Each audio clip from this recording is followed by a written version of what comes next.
For those who were cautious about water, linen clothing presented a practical substitute, functioning as both attire and a form of defense. These undergarments, far from being just fabric, were valued for their capacity to absorb grime and were changed regularly. Linen was laundered with notable frequency, indicating a pragmatic method of maintaining cleanliness. In the weave of its fibers, I find a thread of wisdom, a means of hygiene that sidestepped the risks associated with bathing by drawing impurity away from the skin, rather than washing it off. Step back into the shadows of a world where grime and logic were inextricably linked. I see an era where the air hummed with peculiar customs and cloaked figures wearing scents. Medieval lives, as I understand them, were neither the fanciful tales we tell today, nor the pure darkness sometimes imagined. Under the haze of wood smoke, people faced their fears of water, while barbers' hands attended to wounds. I observed men wore linen undergarments that collected daily grime, and urine, while strange, was vital, used to cleanse fabric and more. In those times where the simple river served paradoxically as both latrine and wash basin, intuition may have been clouded, but reason was undeniably sharp. I encourage you to draw close. These accounts, as I see them, promise to redefine what you might already think you understand. I invite you to step into the muddy alleys of the medieval era, where the air hung thick with mystery and filth, and daily life revolved around superstition and mere survival. As I see it, this chapter is not adorned with stories of knights or queens, but is grounded in the stark reality of how people lived, or rather, managed to survive. The medieval world operated on its own perplexing logic, where seemingly bizarre customs were rooted in a rationale that, while strange to me now, was often a matter of life and death for them. I begin with the curious draw of the bathhouse, a place where the act of getting clean was cloaked in suspicion and considered sinful. Holding beliefs that water could leave the body vulnerable to illness, bathing was infrequent, viewed as an invitation to ailments rather than a health-giving practice. Nevertheless, bathhouses were common, not as havens of cleanliness, but as dual locations for both purification and indulgence, frequently housing brothels within their steamy interiors. Whether considered clean or corrupt, the bathhouse represented a microcosm of medieval ambiguity, where purity could be compromised and indulgence was often presented as promoting well-being. Perhaps what I find most surprising is the medieval reliance on urine as a cleaning agent. In an era lacking chemical detergents, the ammonia present in urine served as a natural cleanser. Clothes were washed using it, leveraging its chemical properties to break down stains and odors. While this sounds extreme, I see it as an ingenious adaptation to a world constantly battling dirt and disease. This practice, which I find repellent to modern senses, highlights a resourcefulness born of necessity, a time when every foul-smelling drop mattered in the fight against filth. Waterways, however, bore the negative impact of such ingenuity. Rivers, the vital channels for settlements, flowed thick with the waste of their inhabitants. Public latrines were built suspended over streams, releasing human waste directly into the current. Ironically, these same rivers were used for washing clothes and as sources for cooking water, highlighting the precarious balance between a resource vital for life and the waste that threatened it. Urban rivers acted like double agents in this medieval drama, constantly balancing survival against decay. Among the noble ranks, perfume offered another layer of distinction from the pervasive stench. Noblemen applied generous amounts of the finest fragrances, using scent as a badge of status that set them apart from the odor of the lower classes. Yet this fragrant cloud did more than merely conceal unpleasant smells. It elevated its wearers, lifting them, in my estimation, metaphorically above the earthly decay surrounding their fine garments and oiled hair. Through scent, nobility maintained a fragrant, though ultimately fragile, illusion of superiority. Barber-surgeons, notable figures of this period, navigated the unlikely junction of personal grooming and medical practice. Armed with the tools of their trade in one hand and medical instruments in the other, they offered services beyond simply cutting hair.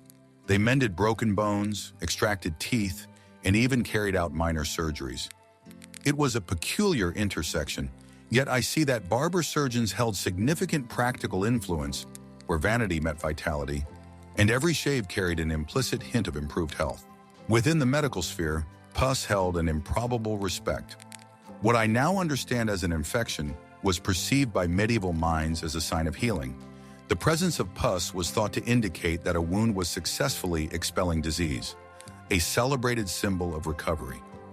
This belief, as I interpret it, reflects the limited understanding of pathology prevalent at the time, where visible signs were interpreted as evidence that internal battles against unseen forces of sickness were being won. The idea of bad air, or miasma, being a carrier of the plague, exemplifies medieval attempts to grasp widespread disease. With pestilence lurking unseen, people believed it traveled on the very air itself. Doctors adopted beaked masks filled with herbs to protect against inhaling this perceived bad air, hoping the fragrance would shield them from the invisible threat. While flawed in their scientific understanding, I find that the practices of these doctors reveal a world desperately seeking control amidst the chaos of outbreaks that stole breath.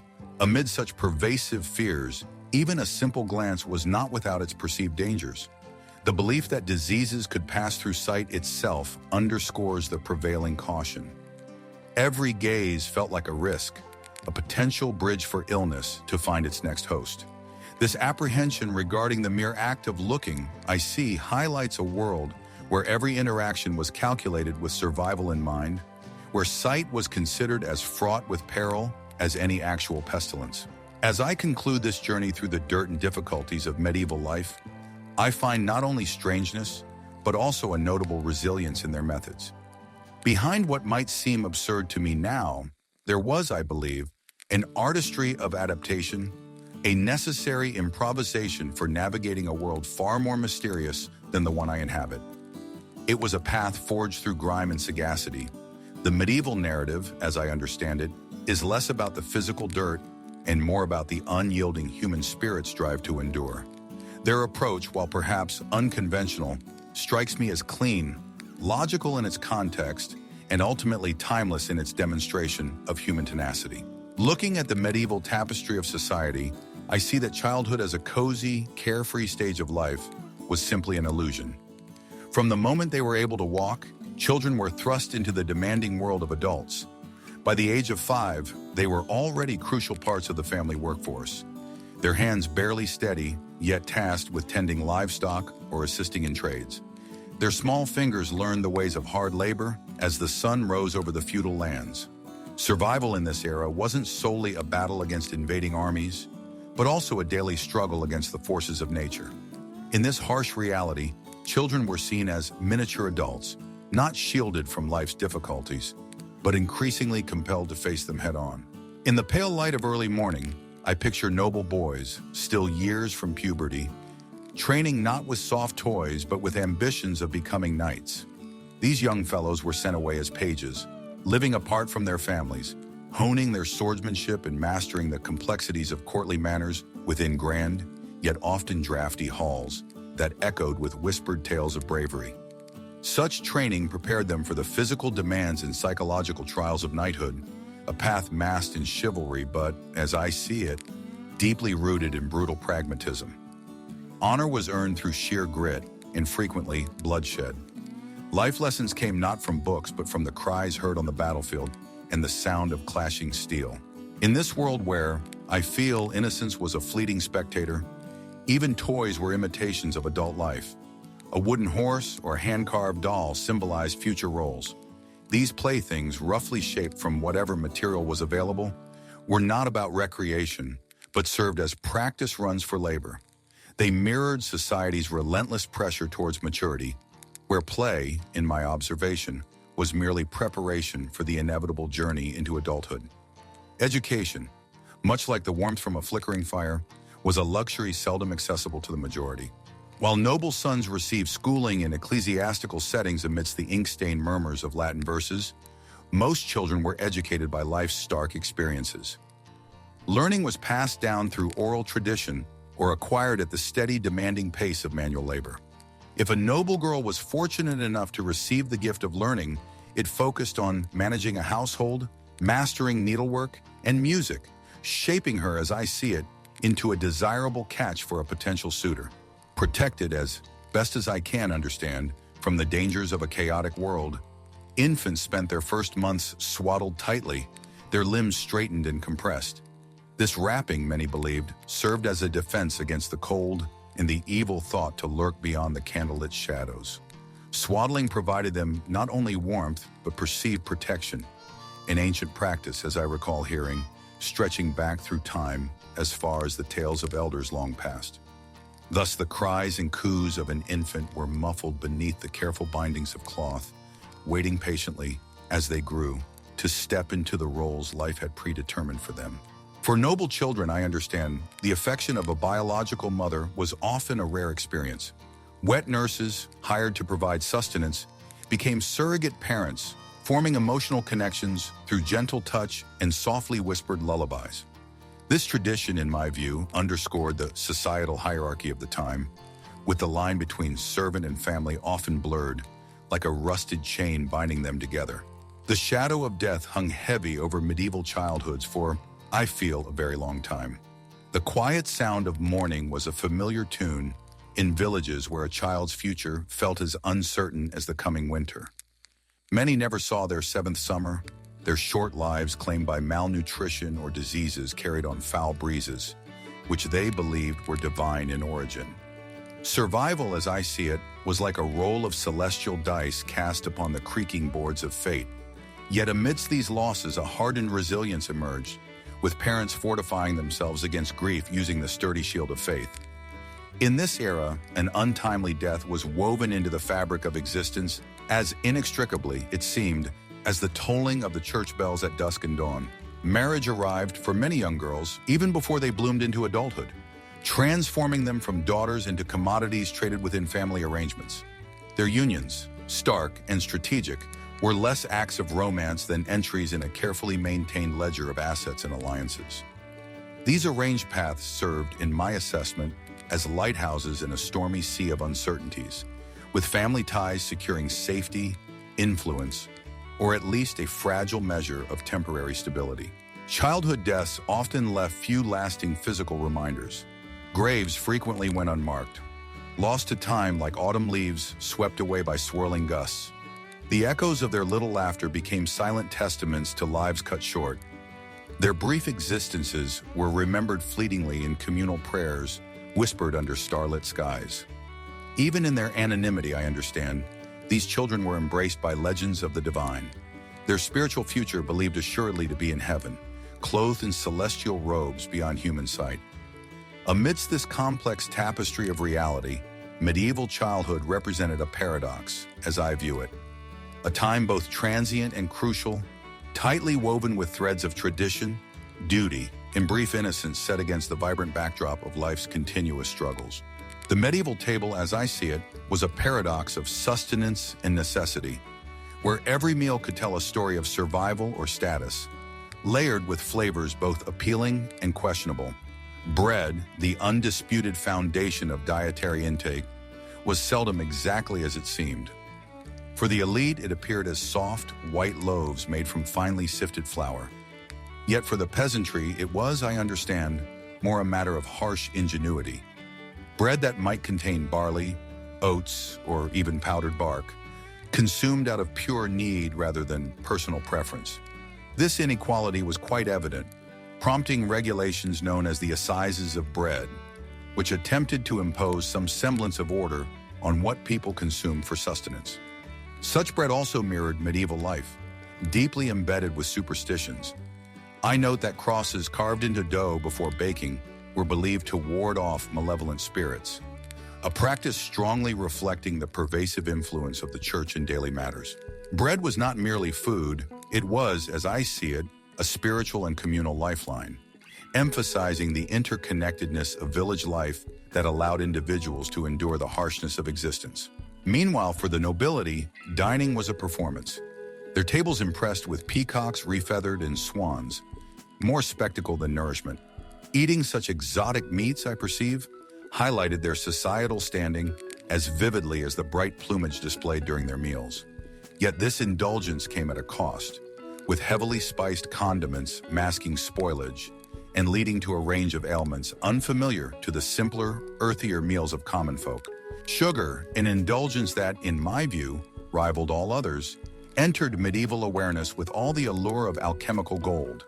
Its origins in the East and its prohibitive cost elevated it to the status of a medicinal substance, feeling more like an opiate than a simple condiment. While honey sweetened the kitchens of commoners, sugar gleamed in the courts of the wealthy, its presence a sweet whisper of empires and trade winds. Yet sweetness brought its own bitter consequences as the mouths of nobles decayed from within. A decadent sign, I observe, of their insatiable craving for this luxury. Even as sugar caused changes in agriculture, it also revealed the darker narrative of power and conquest, pouring sweetness, in my estimation, over the precipice of a burgeoning slave economy. As for ale, I see it as a democratic drink, bringing people together across ages in its frothy embrace. With rivers often teeming with disease, fermentation provided safety amidst the danger. Ale was liquid bread, essential and calorie-rich, finding its way into communal alehouses where conversations thrived and alliances were formed. Brewers, frequently women, wielded the cask like artisans of sustenance and community. Their carefully crafted concoctions, in my experience, knitting communities together in a shared experience of survival and fellowship. In this era, spices were valued more highly than gold. Tiny miracles of scent that journeyed across continents to grace the medieval palate. Their high cost infused banquets with stories of exotic lands, pushing geographical and culinary boundaries as they featured prominently in every dish. This passion fueled explorations and ignited significant historical periods, with cities like Venice growing wealthy along the fragrant roots of the spice trade. Within their inherent worth lay narratives of culture and conquest, forming the bedrock, as I see it, of an interconnected world slowly coming together through trade and taste.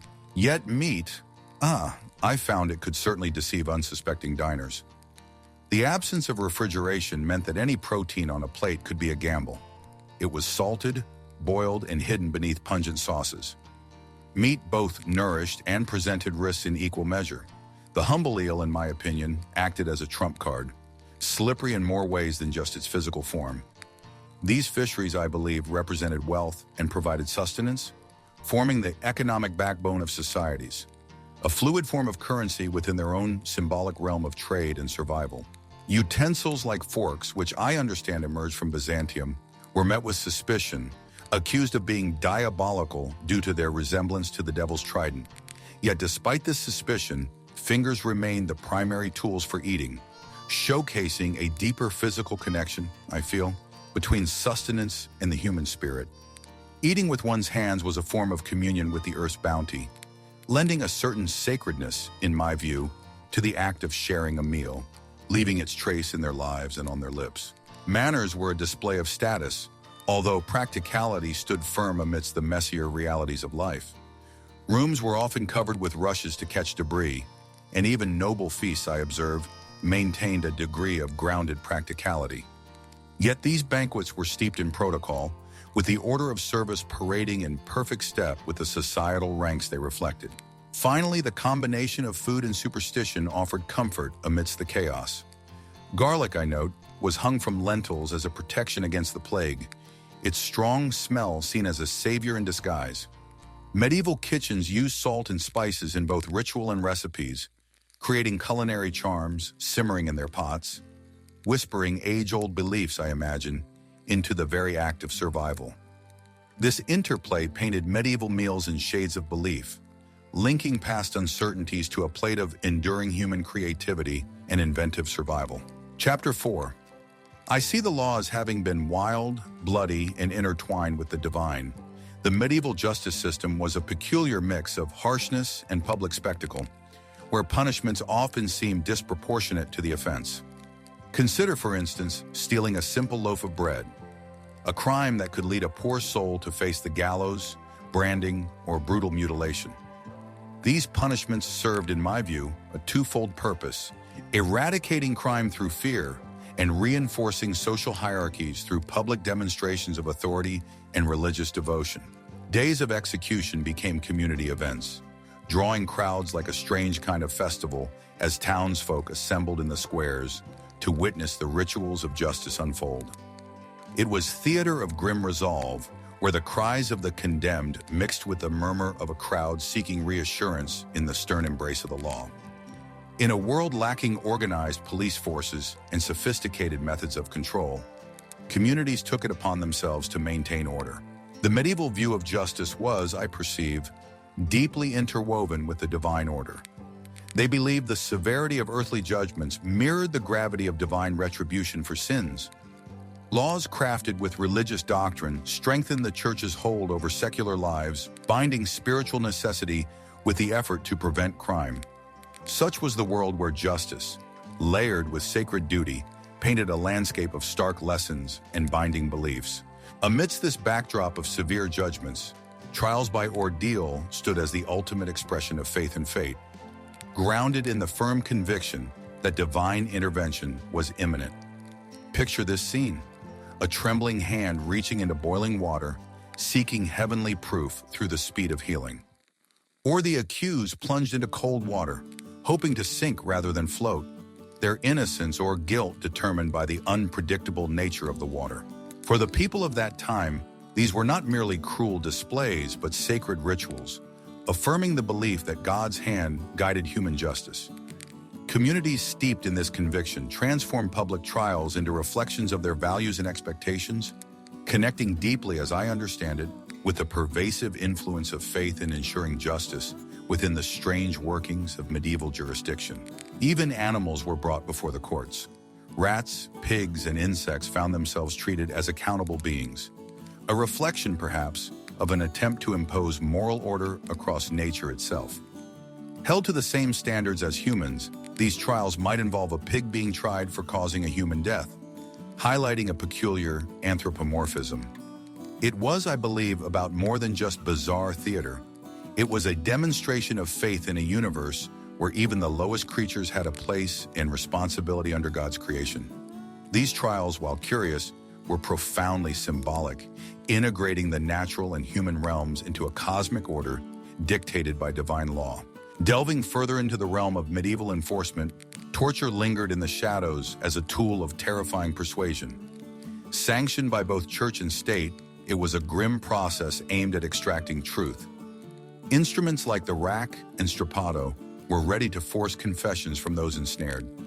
In those times, torture, hanging grimly over suspects, was viewed as an almost sacred commitment to truth in achieving absolution. This represented the blunt edge of legal pragmatism, a physical torment that coexisted, in my assessment, with spiritual logic, where it was believed that endurance and confession under duress provided undeniable divine clarity.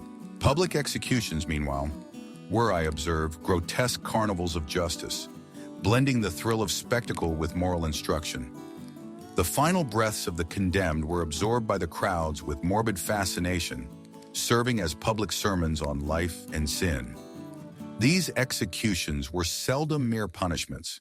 They were participatory ceremonies that reinforced communal values. They formed a dance of death performed for all to witness, offering a somber reminder of life teetering under the omnipresent specter of divine judgment and social retribution. The executioner, a shadowy figure positioned at the fringes of a society's view, wielded both the blade and the stigma of death. Feared and essential in equal measure, these dark craftsmen stood guard at the boundary between life and justice. Although forever marked by the work they chose or were compelled to perform, they lived cut off from the warmth of community life, yet the authority inherent in their role rendered them indispensable. The duality of mastery and marginalization was underscored, in my view, with each execution, a tarnished badge of power reflecting the legal and social contradictions of medieval life. Women within this rigid framework of laws, I see, found their voices stifled, their legal capacity confined within the limitations of societal structure. While noble women could sometimes exert influence behind veiled lines of power, the majority faced legal systems designed to confine them to predefined roles. Seemingly indifferent to whispers of dissent, the law bore down heavily on women with charges of witchcraft or gossip, asserting control over perceived instability through punitive measures ranging from scolds' bridles to public humiliation.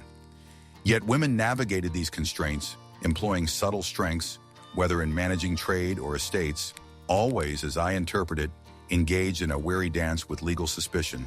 In sharp contrast, nobility maneuvered through loopholes of influence, moving through the embrace of the law with considerably less restraint. Status and wealth sometimes spared them the harsher fates meted out to their peasant counterparts, echoing the disparities inherent in a tiered system of justice. Noblemen could face lighter judgments or influence verdicts where commoners stared blankly at the gallows for their transgressions. Justice, while broad in scope, I note, applied its hand unevenly, tilting towards the privileged, painting a picture of systemic inequity woven into the very fabric of medieval society. Fear of witchcraft erupted in fervent paranoia, fueling trials that combined fear, fascination, and a drive for control. Women, bearing the brunt of being perceived as harbingers of dark arts, stood accused amidst the swirling currents of societal suspicion. These trials, I believe, were riddled with misogyny, a surface layer covering a deeper anxiety regarding female independence and power. Accusations stemming from jealousies and fears became entangled with confessions extracted under duress, providing evidence of a world gripped by moral and moralistic panic. This chapter of medieval life, rife with anxiety and anger, presented portraits of witches, in my estimation, as mirrors to societal insecurities and the perceived chaos brewing within. All these aspects of medieval justice rested under the immense umbrella of divine law, with canon law casting a long shadow over secular rulings. The Church, intrinsically linked with secular governance, filtered legal and moral lessons through a theological framework, weaving justice into a cosmic arrangement mentioned in whispered sermons and the rustle of law codes alike. Here was a justice not merely enforced, but believed to be sanctioned by heaven, binding the soul to duty and action to the afterlife, with the conviction that within the woven threads of daily law, the divine would have its due course. This guiding hand steered medieval justice into the grand tapestry, reminding the populace of their righteous duty within both the world they understood and the heaven to which they aspired. In the medieval world, marriages were more akin to contracts than romantic unions, with strategic alliances taking precedence over personal affection. Families, particularly those of nobility, acted as matchmakers to secure fortunes, territories, or power. The concept of love was therefore secondary to strengthening bloodlines and ensuring economic futures. Often these negotiations began when children were barely aware of their roles, shaping lives that were centered more on duty than desire. Young brides and grooms were evaluated much like property, valued for their lineage, wealth, and capacity to produce heirs. Among common folk, marriage negotiations were less grand, but still focused on establishing a reliable workforce and a stable household. Personal happiness frequently took a back seat to familial obligation, resulting in unions that, in my view, were more transactional than tender. Although the Church attempted to regulate marriages, emphasizing consent and sacramentality, familial interests often overshadowed religious mandates. Documents from the period recount that parental authority, especially that of fathers, was considered nearly sacred. Laws typically favored parents over children, granting young people little say regarding their marital destiny. This emphasis on obligation over emotion contrasts sharply with modern ideas of marriage founded on mutual affection and choice. Declarations of love were rarely heard in wedding vows, which focused instead on duty and responsibility, making marriage, as I see it, a formidable business agreement rather than a heartwarming union. Further complicating matters, the Church's insistence on clerical celibacy was frequently more an aspiration than a reality. Priests were expected to renounce carnal desires for the divine, yet many maintained clandestine relationships. Church records reveal instances of clerics quietly continuing affairs, sometimes raising families, with their celibacy often appearing superficial against human impulses. This leniency stemmed from a realistic understanding of human nature and the significant shortage of clergy. The Church also held sway over personal conduct, issuing strict rules about permissible sexual activity within marriage.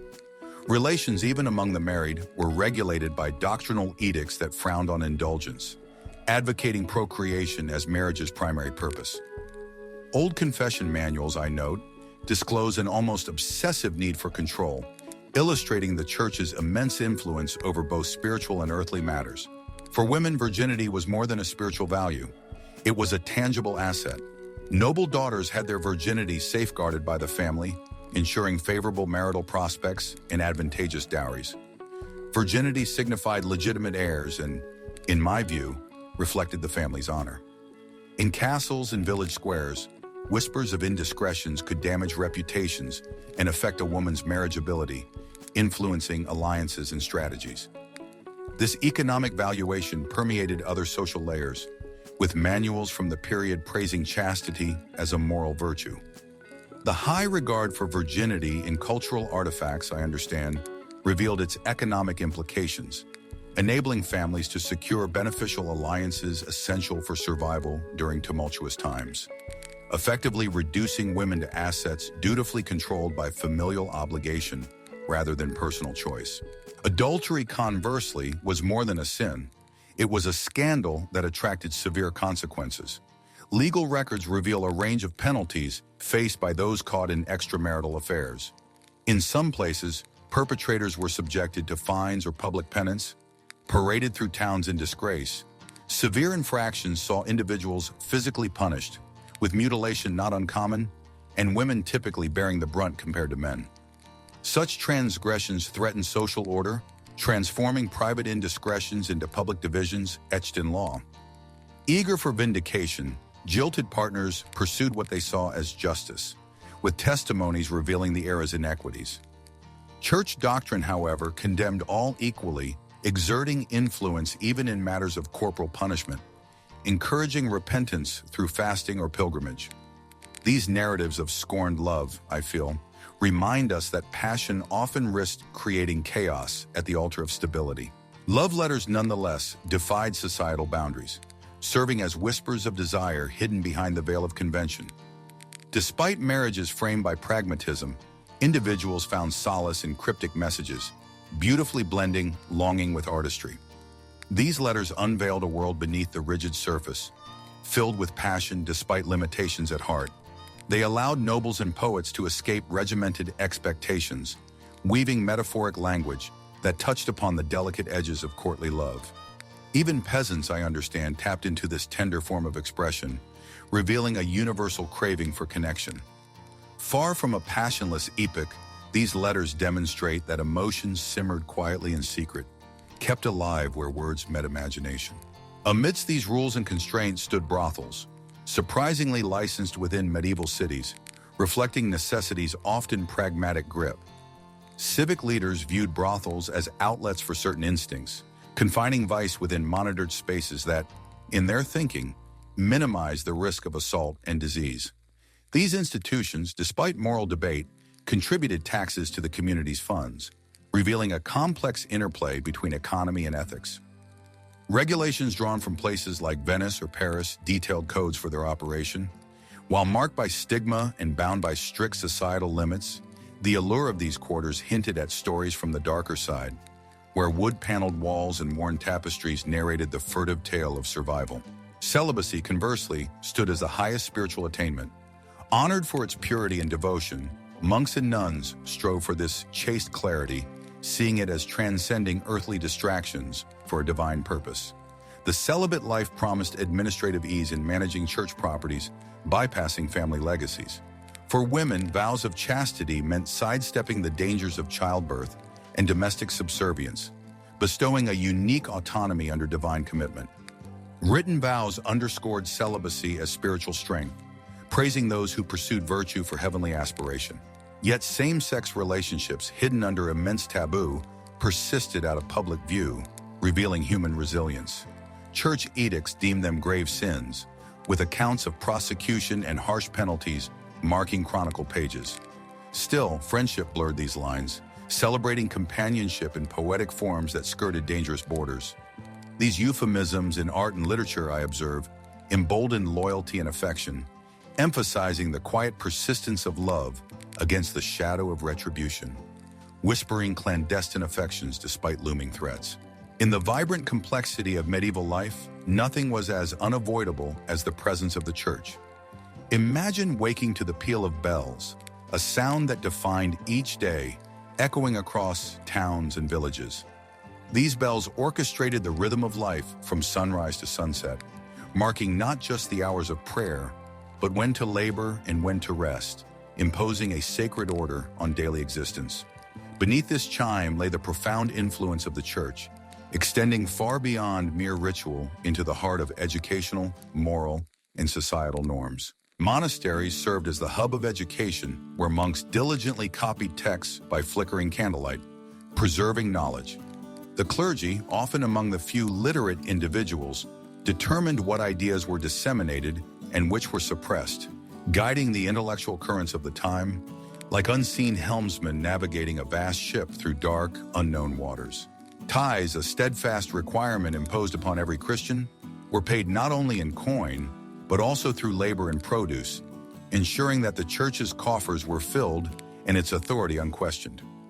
This obligation linked the sacred to the economic, creating a bond as unbreakable, I imagine, as the chains of a knight's mail. Farmers set aside portions of their harvest with offerings, and craftsmen contributed their skills, weaving together a tapestry of faith that enveloped medieval Europe. Meanwhile, relics of saints became the focus of a different kind of devotion, transforming churches into sought-after destinations for pilgrims who brought not only prayers, but also prosperity. Relics were revered as tangible connections to the divine, believed to channel blessings and miracles to those who knelt before them with hope and reverence. Excommunication hung like a sword of Damocles, poised to sever those who strayed from ecclesiastical mandates. This spiritual banishment was considered a fate worse than death, a societal void where the excommunicated were shunned, their rights stripped away, their very soul deemed lost. To be severed from the communal fire in the embrace of faith, I believe, was a terror no medieval man wished to face. The church employed this punishment with calculated precision, well aware of its capacity to compel even the most defiant nobles and kings to submit, demonstrating a firm hold over both political and spiritual domains. Within the secluded halls of monasteries, I saw wealth and holiness exist in a delicate balance. Monasteries were centers of activity, their fields productive and their granaries full. Yet this prosperity drew both admiration and, as I understand it, criticism. While they pledged poverty, their influence and riches suggested a different reality, sowing the seeds of debate that later grew into demands for reform. This paradox, in my view, highlighted the church's dual nature, both a haven of spiritual reflection and a significant economic force, underlying the dynamic of medieval life, where faith and fortune were deeply interconnected. Still, heresy was seen as an unforgivable threat, an idea poised to dismantle the tightly woven structure of Christian doctrine. To depart from church teachings was to invite danger not just to oneself, but as many believed, to society as a whole. Heretics were viewed as a disease, a creeping doubt that needed to be removed to maintain unity. The Inquisition arose to address this, with inquisitors using both fear and fervent belief to root out dissent. Public trials unfolded like grim theater intended, in my interpretation, to reinforce obedience through public display. The intensity against heresy underscored the Church's relentless pursuit of correct belief and its determination to cultivate a community of unwavering faith. Within this tapestry of spiritual life, saints were woven in as heavenly advocates, immortal beings believed capable of interceding with God on behalf of the devout. Their patronage, I understand, touched lives deeply, offering comfort and a sense of companionship amidst the difficulties of earthly existence. Devotion to saints covered the land like a sacred shield, their feast days and relics interspersed throughout the calendar, providing glimpses of divine mercy and intervention to those filled with hope. Learning, too, I observed, was firmly established within the Church's domain. Monasteries and cathedrals served not merely as places of worship, but as strongholds of education. Here the trivium and quadrivium formed the curriculum, shaping the minds of those who would go on to lead both congregations and civil society. By controlling education, the Church maintained its authority, molding minds with a combination of faith and logic, preserving what I see as the delicate balance between spiritual reverence and intellectual exploration. Blasphemy and sacrilege carried severe consequences, with offenders facing public shame and even excommunication for their disrespect. Such transgressions threatened to disrupt the sacred order the Church enforced, requiring stern reminders of divine justice, in my view, to deter spiritual rebellion. These punishments, sometimes harsh, highlighted the seriousness with which the Church guarded its sanctity and the fear that tempered even the most disrespectful whispers. The act of pilgrimage, I believe, stood as a testament to the fervent faith of the era. Journeys undertaken with hope and humility to seek divine grace. These travels spanned continents, supporting local economies and weaving cultural tapestries from the diverse pilgrims they attracted. Through these sacred journeys, the Church fostered a shared devotion that extended beyond borders. And as the Church remained ever present, it connected the temporary with the eternal, offering a path to salvation integrated into the fabric of everyday life. Acting as a bridge between heaven and earth, it shaped both kingdoms and individual souls, guiding medieval society through its complex and often shadowed world, as I see it. In the accounts of medieval history, I often find knights presented as paragons of virtue and honor, clad in shining armor, embodying chivalric ideals. Yet beneath this gleaming surface lies a harsher reality. Chivalry, rather than being a lived code, was frequently employed, in my opinion, as a tool of propaganda. A myth contrasting sharply with the harsh landscapes of medieval battlefields. Few men could consistently adhere to these ideals, when every dusty skirmish relied more on cunning and raw strength than on noble codes. Knights, fundamentally warriors of their time, sometimes struck me as being closer to roving bandits than the noble protectors of legend. Their world thrived on violence, a currency for gaining status and ensuring survival. The contradiction deepened as these supposedly noblemen engaged in brutal acts. Raiding villages and pillaging lands were not exceptions. I see them as fundamental military strategies of the era. Human lives became commodities exchanged for wealth or power in negotiations utterly devoid of mercy. To lower the drawbridge into a village was, in my estimation, to invite terror. However, the spectacle of grace and valor remained a convenient facade they maintained. Let us turn our attention to the tournaments. Events often framed as friendly contests, but, in my view, masking a more serious purpose. These military displays, with their exciting jousts and chaotic melees, were essentially violent practice sessions for war. What transpired in these arenas resembled not harmless sport, but intense, dangerous training. Knights sought prestige, wealth, and even noble titles, their efforts spurred by the electric atmosphere of clashing metal and the roars of an often intoxicated crowd. Yet beneath the quest for glory lay a constant risk. This was a practice that could, and frequently did, cost men their lives. Amidst this complex mix of chaos and clamor, the Crusades emerged, often depicted as quests driven by pure religious zeal aimed at reclaiming sacred territories. Yet greed, land, and power were, in my assessment, intertwined with divine ambition to form their true motivations. Promises of spiritual reward were promoted alongside the opportunity to acquire earthly riches. In journeying to the Holy Land, knights and nobles saw a chance for unprecedented conquest and the subjugation of prosperous regions. Here, profit merged with the fervor of righteous undertaking. Yet even here, the human cost was immense, as empires clashed under the pretense of crusade. As sieges wove tragedy into the medieval narrative, fortress walls and the hopes contained within them cracked under relentless siege engines, designed, as I understand it, to minimize unnecessary loss of life for the attackers.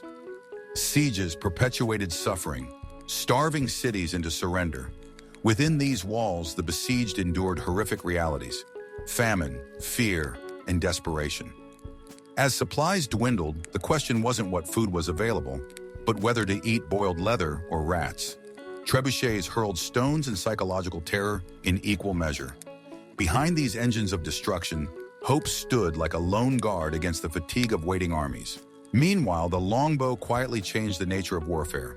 This seemingly simple weapon transformed battlefields into arenas where a peasant, skilled with this bow, could bring down the most heavily armored knight from a distance. Deceptively simple, the longbow signaled the decline of the dominance of armored cavalry and the rise, as I see it, of a new military egalitarianism where accuracy held more weight than noble status. Thus began the slow erosion of chivalric myths on the battlefield, replaced by new approaches to warfare. For peasants, the call to war was seldom welcomed, yet rarely refused. Conscription felt less like a call to arms and more like a reminder of their obligations to lords wielding greater authority. Humble laborers, suddenly soldiers, received basic weapons and even less training before being thrust into chaotic conflict. This sudden shift from fieldwork to warfare demanded a resilience similar to what they knew in their agricultural lives. Facing severe consequences was the alternative to defiance.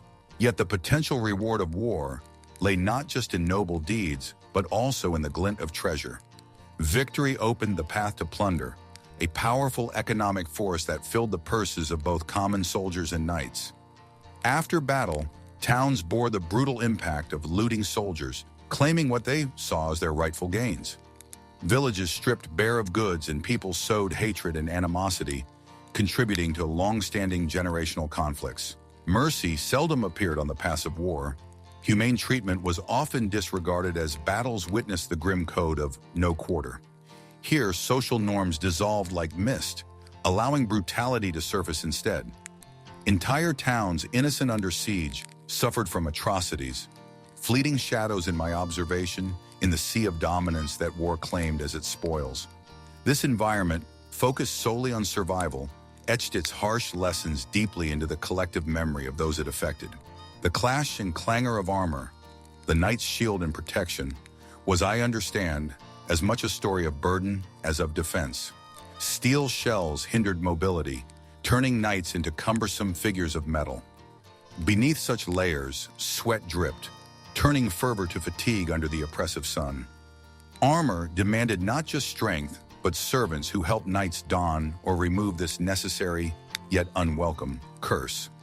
Finally, the warhorse, the knight's companion, holds an unparalleled legacy in both stature and service. Valued for its loyalty, bred for strength, these steeds carried their armored riders into chaos with unwavering trust, earning the admiration of all who witnessed them. In them existed the power to break through enemy lines and a poetic memory upon leaving this world. The partnership, reliant upon man and horse, charged its way through history, leaving an enduring mark on the record of medieval warfare, as I see it. In the less visible corners of medieval society, I saw women laboring quietly, yet constantly, forming the backbone of a world that seldom acknowledged their efforts. As men went to war or worked in the fields, women spun wool, wove cloth, and brewed ale, an essential part of the diet and a thriving industry led predominantly by them. Amidst the simmering pots and the rhythmic motion of weaving looms, their roles extended beyond the home. They managed estates, tended livestock, and worked the land, demonstrating skill and resilience. Despite their invaluable work, historical accounts, typically written by men, often overlooked these contributions, leaving women, in my view, relegated to the fringes of documented history. Even within the restricted societal hierarchies, women, I note, broke through barriers, running businesses or working alongside their husbands in family trades.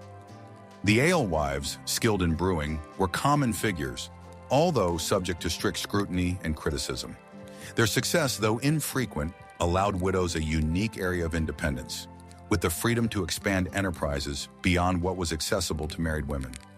Yet the norms demanded their silence. Their significant role was whispered through the years rather than loudly stated, as I see it. Women in medicine exercised their own form of quiet influence. Midwives walked the fine line between life and death, their work steeped in the complexities of childbirth. Accusations of witchcraft sometimes haunted them when outcomes were tragic. As they navigated this intricate field requiring deep knowledge of herbs and the female body, their expertise, often passed down through generations, was frequently met with skepticism by the male-dominated medical establishments. Yet some women defied norms, becoming proficient in the rudimentary surgeries of the time, offering compassion and discretion to their clients amidst the harsh practices, I understand. Noble women behind stone castle walls, I observed, engaged in a subtle dance of influence and diplomacy. They did not wield swords but bound kingdoms through marriage alliances and nurtured future rulers in the cradle. Queens took on the mantle of power during their husbands' absences, managing realms and negotiating peace.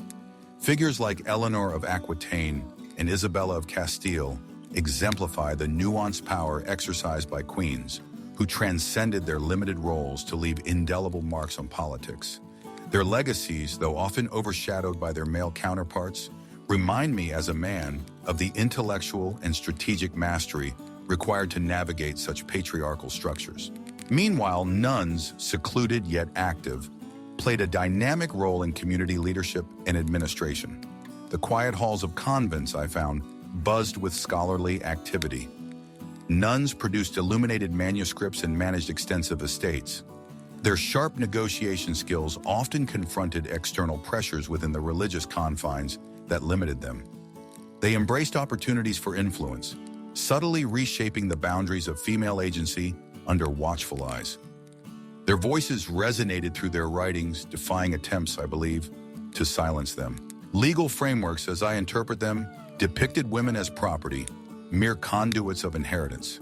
Yet pockets of agency persisted. Widows wielded unexpected power, managing households and leveraging the freedom afforded them in the absence of marital bonds. They navigated complex inheritance laws, their fortunes often subject to the whims of local customs and church doctrines. Despite the legal limitations determined by a patriarchal society, women found ways to assert their rights, illustrating, in my view, the nuanced interaction between oppression and agency. Childbirth in the medieval era lay, I understand, at the intersection of joy and fear, a poignant reminder of women's precarious existence. Stories of perilous births haunted the corridors of memory. The birthing chamber was a crucible of life and death. Midwives served as steadfast figures, armed with knowledge not widely acknowledged by the prevailing medical wisdom. Surrounded by sacred relics, prayers, and herbal concoctions, women faced immense pressure to produce heirs. Knowing well the stakes involved, the invisible thread of mortality was woven through the fabric of their lives, reminding all, including myself, of life's fragile, transient nature. Witch hunts, a period of intense gendered fear, found fertile ground in the societal unease of the era. Women, especially those bold enough to attract attention, fell prey to accusations that portrayed independence and deviation from norms as dark arts.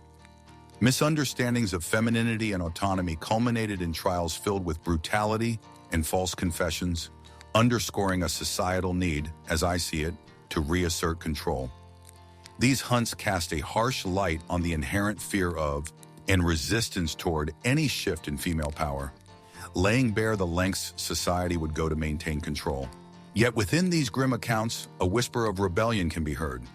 Women who donned male attire to assume roles as warriors, travelers, or scholars. These individuals defied societal norms, refusing to let the limitations of gender and class hinder them. Joan of Arc remains a famous example, wearing armor and leading troops to victory. Many, I believe, evaded detection beneath the veil of male clothing, revealing their true identities only through death or chance. These stories challenge the simplistic divisions of medieval gender roles, presenting a more complex landscape where personal will pushed against cultural restrictions. Interwoven with myths, the legends of female saints, in my view, epitomized resilience within faith. Stories like that of Saint Catherine of Alexandria transcended earthly concerns, blending devotion with miraculous interventions. Venerated and idealized, these women offered a perspective through which to view the complex interplay of gender, power, and religious identity. Their narratives resonate through time, illuminating an era where women's voices, as I find them, were as indelible as they were enduring. In the flicker of the firelight, their stories are retold, resonant echoes of a past, both strange and powerfully evocative. In medieval times, I see, the boundary between nature and the supernatural was as blurred as a foggy morning. Demons, those malevolent entities, often received the blame for sudden illnesses or calamities. If God's world was fundamentally good, surely these disruptive events were the work of darker forces. Physicians and clergy, often hard to distinguish in their roles, offered physical healing alongside spiritual intervention. Rituals and exorcisms became integrated into healthcare, weaving divine intervention into every aspect of life and filling society, in my observation, with both anticipation and fear.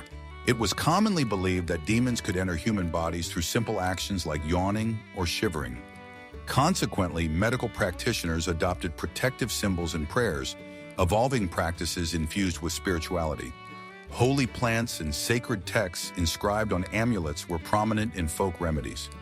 Chroniclers describe public exorcisms that captivated communities, reinforcing fears of demonic possession and spurring mass panic in the wake of plagues, when emotions often overpowered logic, as I understand it.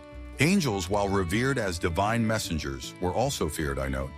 They were protectors, yes, but their immense presence and mysterious intentions evoked both awe and dread. Medieval scriptures depicted angels carrying out God's will, bestowing blessings or unleashing wrath. Artworks frequently showed these celestial beings with flaming swords. Witnessing an angel was, I believe, less a simple blessing and more an omen of significant upheaval. The invocation of angels for guidance became a common practice. Churches dedicated altars to these celestial guardians, blending sanctity with sanctuary against malevolent threats. Astrology, deeply interwoven with society, served as a guide for both royalty and commoners alike, I understand. Before diagnosis relied on scientific principles, celestial charts offered significant insights into fates and treatments. Planetary alignments were believed to influence the body's humors. A physician might consult the stars to determine the most favorable time for a medical procedure. Astrology provided comfort amidst the unexplained chaos of the Middle Ages, and astrologers themselves held influence in courts, advising kings with secrets drawn from celestial bodies. Lunar phases and zodiac signs were believed to govern the lives of the lower classes, instilling an awareness of celestial rhythms in their daily existence.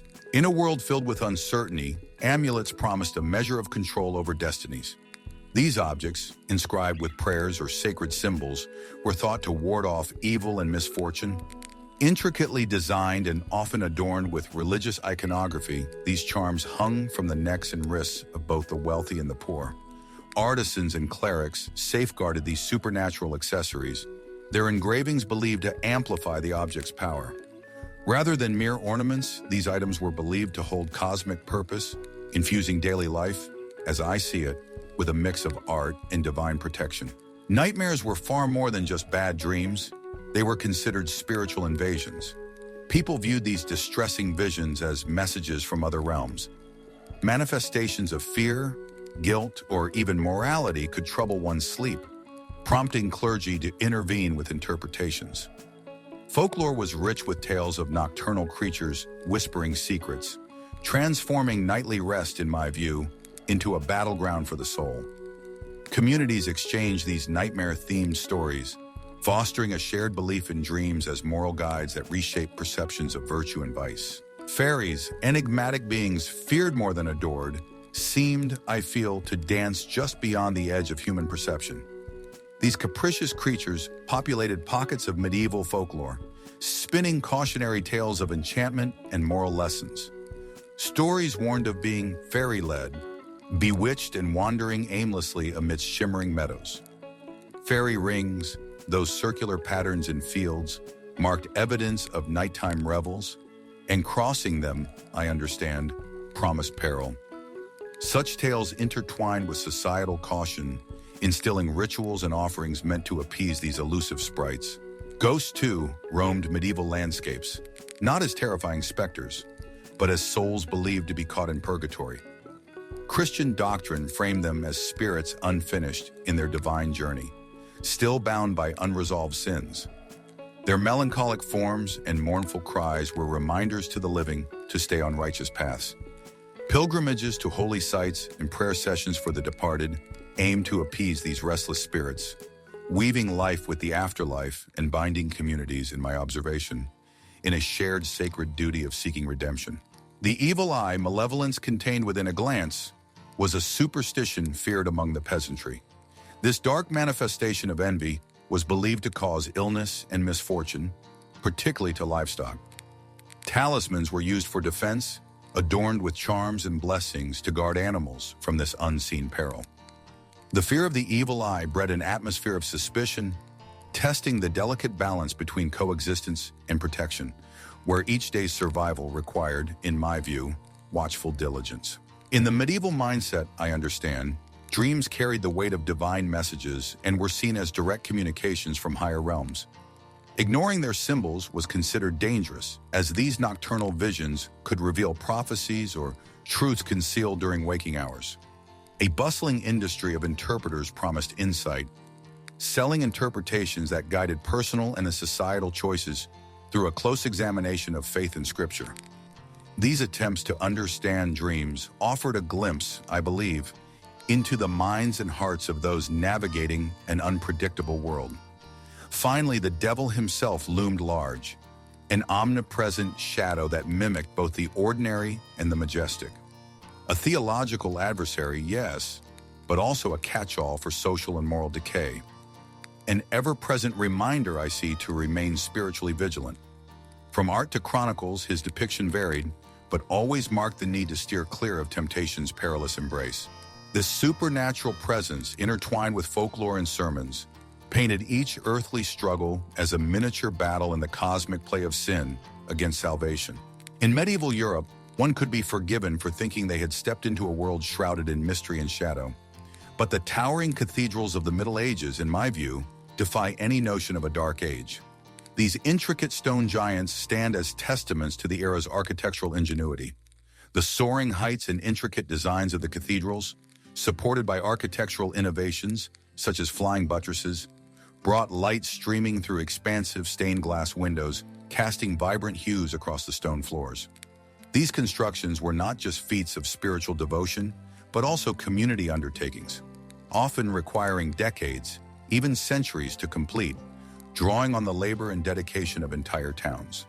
Here, art and engineering work together, elevating the soul and celebrating human creativity in service to the divine. Beyond the majestic spires of the cathedrals, medieval universities, I note, buzzed with intellectual fervor long before the Renaissance heralded a new era of learning. Institutions like the University of Bologna emerged as lively centers of scholarly exchange, drawing students and thinkers from across Europe to engage in rich debate and rigorous study. The curriculum, rooted in the trivium, laid the groundwork for Western education, promoting critical thinking and public discourse. These universities preserved classical knowledge and generated new scholarship, fueling curiosity and laying the foundation for future intellectual pursuits. Towns flourished around these institutions, becoming cosmopolitan centers that fostered cultural and economic prosperity. In this vibrant academic landscape, the darkness, in my estimation, fades to reveal a society driven by a thirst for knowledge and enlightenment. While Europe sought illumination, Islamic scholars, I understand, preserved and expanded classical knowledge during the Islamic Golden Age. In Baghdad's House of Wisdom, they gathered and translated texts from Greece, Rome, India, and China, creating a vast repository of human knowledge. The profound influence of these scholars permeated Europe through Spain and Sicily, reigniting scholarly pursuits and sparking a curiosity that contributed to the Renaissance. Innovators such as Al-Khwarizmi and Avicenna did not merely safeguard ancient wisdom, they expanded upon it, laying the groundwork for advancements in mathematics, medicine, and philosophy. They passed the torch of knowledge, illuminating paths that would eventually lead to the scientific method. Alchemy, often dismissed as mystical folly, was another frontier where medieval thinkers, I believe, ignited the flame of modern science. Alchemists pursued the transmutation of metals and the elusive philosopher's stone with a systematic approach that foreshadowed the scientific method, experimenting with processes such as distillation and fermentation. These practices hinted at later developments in chemistry and medicine, recognizing patterns and posing questions about the composition of matter. Their work reflected a time when the mystical intertwined seamlessly with the empirical, leading toward new understandings of the material world. Monasteries, while primarily sanctuaries of spirituality, were also vibrant with musical innovation. Monks composed and preserved music that resonated throughout the daily liturgies, with Gregorian chant echoing through their sacred halls. This plain song, with its simple yet profound melodies, elevated the spirit and imparted theological truths to a largely illiterate populace. Innovations in musical notation and the emergence of polyphony sowed the seeds, in my view, for the complex musical structures of later centuries, allowing monks to express their devotion through intricate harmonies that would delight and captivate the ear. The keen medieval gaze often turned toward the starry expanse, marrying scientific curiosity with spiritual meaning. Astronomy flourished, guided by intricate tools like the armillary sphere, which illustrated the celestial order. In a universe reflecting divine creation, medieval scholars probed the heavens, advancing observational techniques and pondering celestial phenomena. Here lay the seeds of future discovery, a testament to a period when humanity dared to question the cosmos, intertwining the mystique of astrology with emerging scientific inquiry. Monastic scribes, driven by an insatiable curiosity, compiled encyclopedias, capturing the era's vast knowledge like pinning butterflies in a case. These collections combined ancient wisdom with contemporary observation, cataloging everything from flora and fauna to mythical creatures. They served as educational texts, shaping the medieval understanding of the world. The desire to categorize and comprehend, I believe, reflected a culture deeply invested in unraveling the mysteries of nature, preserving the intellectual seeds that would later sprout with the flowering of the Renaissance. Beneath the surface, medieval law, I observe, developed, evolving with an intricate dance of tradition and innovation. Legal systems flourished under codifications like the English common law, breathing life into legal principles that still persist today. Within this framework, legal scholars debated justice, interpreting and refining the laws governing human interaction.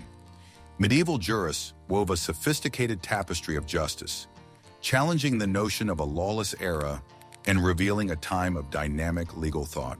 Art rich in symbolism and purpose adorned churches and noble halls, reflecting the spiritual and socio-political complexities of the Middle Ages. Artists breathed life into illuminated manuscripts, frescoes, and sculptures, infusing them with theological narratives and cultural heritage. Their creations functioned as visual scripture, imbuing medieval life with vivid color and depth, offering insight, in my view, into an era where artistry and meaning were inextricably linked. The medieval worldview, an intricate and ordered cosmos, sought to unravel existence's mysteries through religion, tradition, and burgeoning empirical observation. Scholars like Thomas Aquinas pursued the delicate balance of faith and reason, seeking a harmonious synthesis of divine truth and earthly understanding. This view was not confined to cloisters and courts, but permeated every facet of life, reflecting a universe where divine purpose met human inquiry, creating an era rich with complexity and light. In this, the so-called Dark Ages reveal themselves to me as a kaleidoscope of vibrant intellectual and artistic achievements, a time when humanity reached toward the unknown with wonder and awe.